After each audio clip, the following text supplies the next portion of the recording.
আমাৰ ঘৰৰ পিছফালে এডাল প্ৰকাণ্ড অজগৰ সাপ। অমা কেতিয়া আহি পাব ফৰেষ্টৰ মানুহ? কি ক'লে তোমাক? হোৱা দেখিছেনে আমাৰ পিছফালে থকা মানে ঘৰৰ কাষতে থকা তামোল গছজোপা তেনেদৰে বগাই আছে। হঠাতেই ওচৰৰে মানুহ এজনে ফোনত কথা পাতি থাকোঁতে প্ৰত্যক্ষ কৰিলে সাপডালক। আৰু আচৰিত কথা যে এই টিঙৰ যে সৰু দৰ্জাখন দেখিছেনে, তাতে আমাৰ পানীৰ পাম্প এটা আছে। মায়ে মটৰত পানী উঠাই আছিলে, তো পানীৰ সেইটো চাবলৈ এবাৰ আহি আছিলে।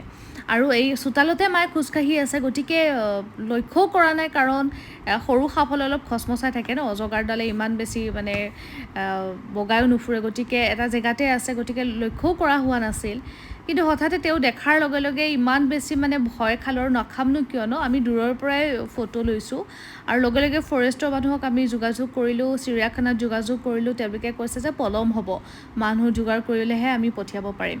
কিন্তু ক্ৰমান্বয়ে দেখিছোঁ সাপডালে মানে আমাৰ ৱালখনত বগাই আহি মানে চেষ্টা কৰি আছে ৱালত বগাবলৈ।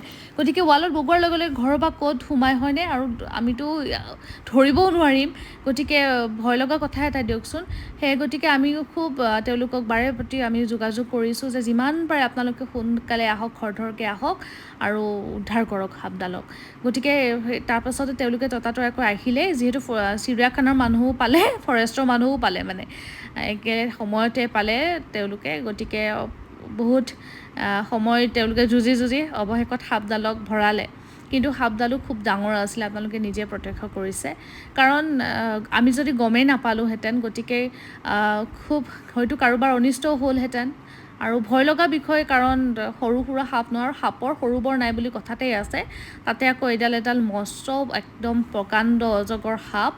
আৰু আচৰিত কথাটো এই যে যোৱাকালি নিশা অৰিঅ' অৰ্থাৎ আমাৰ ঘৰৰ কুকুৰটোৱে বহুত ভুকিছিলে। মানে এনেও ভুকে, কিন্তু কালিৰ ভুকনিটো বহুত বেলেগ আছিলে। আৰু আজিও দেখিছোঁ কিবা এটা মানে ইংগিত দি আছে। তেতিয়াই লক্ষ্য কৰিছিলোঁ কিবা এটা হৈছে, তাৰমানে অঘটন। আৰু পিছতহে গম পালোঁ যে হয়তো মেবি অৰিঅ'ই প্ৰত্যক্ষ কৰিছিল বা দেখিছিলে সাপডালক, সেই গতিকে আমাক বুজাব চেষ্টা কৰিছিলে। আমিও বুজি পোৱা নাছিলোঁ মানে কি বা হয়।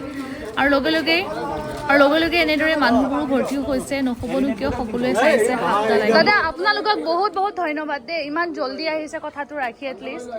মানুহ নাছিল চিৰিয়াখানা, ক'ৰ পৰা কৈছে চিৰিয়াখানাৰ পৰা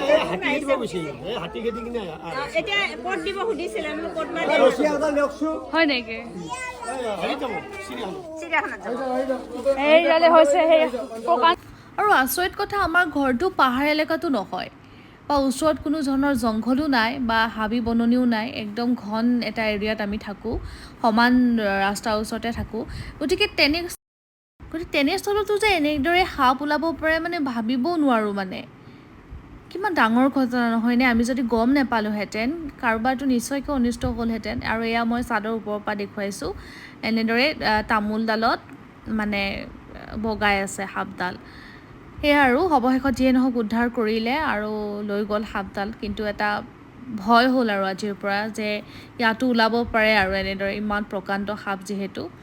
গতিকে সেয়া মানুহবিলাকে চাই আছিল, গতিকে চববোৰ ওলাই আহিছে সাপ চাবলৈ।